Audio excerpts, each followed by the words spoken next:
ચાલો આજે એક સફર પર નીકળીએ 20મી સદીની એક એવી ક્રાંતિકારી વિચારધારાની દુનિયામાં જે આપણને માનવ હોવાનો અર્થ શું છે એના પર ફરીથી વિચારવા મજબૂર કરી દેશે. પેડી ઓસ્પેન્સ્કીનું આ એક ગહન વાક્ય છે અને આપણી આખી ચર્ચાનો પાયો પણ. એ આપણને ઇશારો કરે છે કે આપણે જે દુનિયા જોઈએ છીએ એની પાછળ કંઈક બીજું પણ છુપાયેલું છે. અને આ જ છુપાયેલી વાસ્તવિકતાની શોધમાં નીકળ્યા હતા ઓસ્પેન્સ્કી. એમની આ સફર કોઈ સામાન્ય સફર નહોતી. એમને જે મળ્યું એ ખરેખર ચોંકાવનારું હતું. એક એવું સત્ય જે આપણા બધાના અસ્તિત્વ પર સવાલ ઊભા કરે છે. તો આ કહાણીની શરૂઆત થાય છે ઓસ્પેન્સ્કીની ચમત્કારની શોધથી. પણ અહીં ચમત્કારનો અર્થ કોઈ જાદુટોણા નથી, પણ જીવનના ગહન સત્યોની શોધ છે.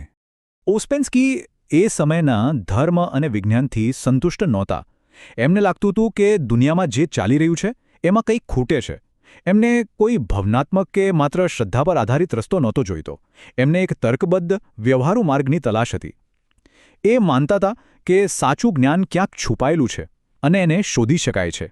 અને આ જ શોધ એમને લઈ ગઈ એક રહસ્યમય ગુરુ પાસે, G.I. ગુરજીએફ. અહીંથી ગુરજીએફની વિચારધારાનો સૌથી ચોંકાવનારો અને મૂળભૂત ખ્યાલ શરૂ થાય છે. આ એક એવો વિચાર છે જે કદાચ સાંભળવામાં થોડો અજીબ લાગશે, પણ આખી સિસ્ટમનો આધાર આના પર જ છે. તો ગુરજીએફે માનવ સ્થિતિ વિશે શું કહ્યું? એમનું નિદાન શું હતું? ચાલો જોઈએ. તો આ છે એ ચોંકાવનારું નિદાન. ગુરજીએફ કહે છે કે માણસ એક મશીન છે. જે કંઈ પણ થાય છે એ બસ થઈ જાય છે. આપણે પ્રેમ, નફરત કે ઈચ્છા નથી કરતા. એ બધું આપણી અંદર થાય છે. આનો સીધો મતલબ એ છે કે જેને આપણે આપણી સ્વતંત્ર ઈચ્છા માનીએ છીએ એ મોટાભાગે એક ભ્રમ સિવાય બીજું કંઈ નથી. ખરેખર તો આપણે ફક્ત બાહ્ય પ્રભાવો પર પ્રતિક્રિયા આપતી એક મશીન છીએ. તો આ યાંત્રિક માનવ એટલે શું? એટલે કે એક એવું અસ્તિત્વ જે જાગતું તો છે પણ ખરેખર એક પ્રકારની ઊંઘમાં જીવી રહ્યું છે. એની પાસે કોઈ એક સ્થિર હું નથી, સાચી ચેતના નથી અને એટલે જ સ્વતંત્ર ઈચ્છા પણ નથી. જે કંઈ પણ કાર્યો થાય છે એ બધી માત્ર સ્વચારિત પ્રતિક્રિયાઓ છે. અને સૌથી મહત્વની વાત, એક મશીન ક્યારેય જવાબદાર નથી હોતું. જવાબદારી તો ત્યારે આવે જ્યારે કોઈ સભાનપણે કંઈક કરે. હવે સવાલ એ થાય કે જો આપણે સૂઈ રહ્યા છીએ તો આ ઊંઘની સ્થિતિ બનેલી કેમ છે? એનું કારણ છે આપણી અંદર રહેલું ઊંડું વિભાજન. આને સમજવા માટે આપણે બે શબ્દો સમજવા પડશે: સત્વ અને વ્યક્તિત્વ.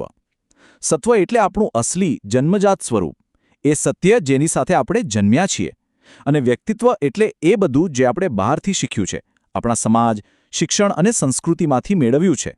મોટાભાગના કિસ્સાઓમાં આ કૃત્રિમ વ્યક્તિત્વ એટલું મોટું થઈ જાય છે કે એ આપણા અસલી સત્વને ઢાંકી દે છે અને એનો વિકાસ અટકાવી દે છે. અને આ વિભાજનનું બીજું એક પરિણામ છે હુંની બહુલતા.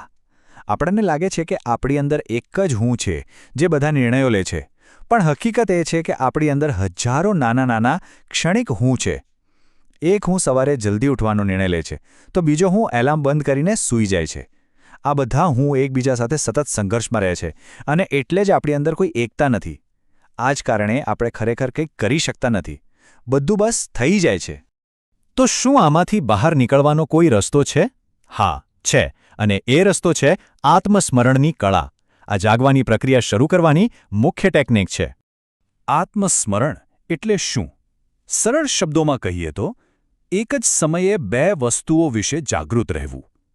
એક, બહાર શું થઈ રહ્યું છે, અને બીજું, આપણી અંદર શું થઈ રહ્યું છે.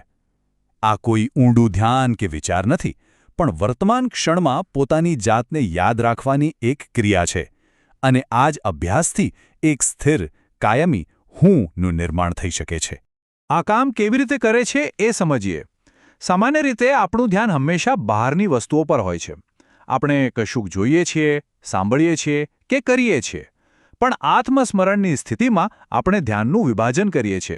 આપણું ધ્યાન બહારની ઘટના પર પણ હોય છે અને સાથે સાથે હું અહીં છું અને હું આ જોઈ રહ્યો છું એ ભાવ પર પણ હોય છે. આ જ છે બેવડી જાગૃતિ. આ આંતરિક કાર્ય માત્ર વ્યક્તિગત સ્તર પર જ સીમિત નથી. ગુરજીએફની સિસ્ટમ મુજબ આ આખા બ્રહ્માંડને ચલાવતા કેટલાક મૂળભૂત નિયમો સાથે જોડાયેલું છે. અહીં બે મુખ્ય નિયમો છે. પહેલો છે 3નો નિયમ, જે કહે છે કે કોઈપણ ઘટના બનવા માટે 3 બળ જરૂરી છે: સક્રિય, નિષ્ક્રિય અને તટસ્થ. બીજો છે 7નો નિયમ અથવા અષ્ટકનો નિયમ. એ મુજબ દરેક પ્રક્રિયા સંગીતના સપ્તકની જેમ આગળ વધે છે અને અમુક જગ્યાએ એની દિશા બદલાઈ જાય છે, સિવાય કે ત્યાં કોઈ સભાન પ્રયત્ન એટલે કે આંચકો આપવામાં આવે. આપણા જીવનના લક્ષ્યો પણ આ જ કારણે અધૂરા રહી જાય છે. તો આ બધાનો સાર શું છે? આ આખી સિસ્ટમનો હેતુ શું છે? એનો હેતુ છે જાગૃતિનું કાર્ય. એક મશીન તરીકેના જીવનમાંથી બહાર નીકળીને એક સંપૂર્ણ માનવ બનવા માટેનો સભાન પ્રયાસ. ગુરજીએફનું આ વાક્ય ઘણું ઊંડું છે.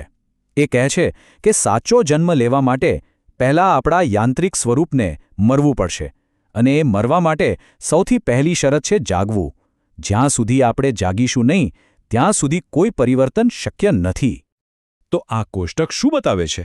એ વિકાસનો એક આખો નકશો છે. જુઓ, માણસ નંબર 1, 2 અને 3 એ તો સામાન્ય યાંત્રિક વ્યક્તિનું સ્તર છે. મોટાભાગના લોકો અહીં જ હોય છે. પણ ખરી રમત શરૂ થાય છે માણસ નંબર 4થી. ત્યાં પહોંચવા માટે સભાન પ્રયત્ન એટલે કે આ કાર્ય કરવું પડે છે. એ કોઈ અકસ્માત નથી, એ એક સભાન પસંદગી છે, એક મંઝિલ છે, અને ત્યાંથી આગળનો રસ્તો માણસને સંપૂર્ણતા તરફ લઈ જાય છે. ટૂંકમાં આ બધા કાર્યોનો અંતિમ ઉદ્દેશ એક જ છે: આપણી અંદરની ગુલામીમાંથી આઝાદ થવું. એ હજારો હુંની ગુલામીમાંથી મુક્ત થઈને એક સ્થિર અને કાયમી સ્વનું નિર્માણ કરવું અને છેવટે પોતાના જીવનના સાચા માલિક બનવું.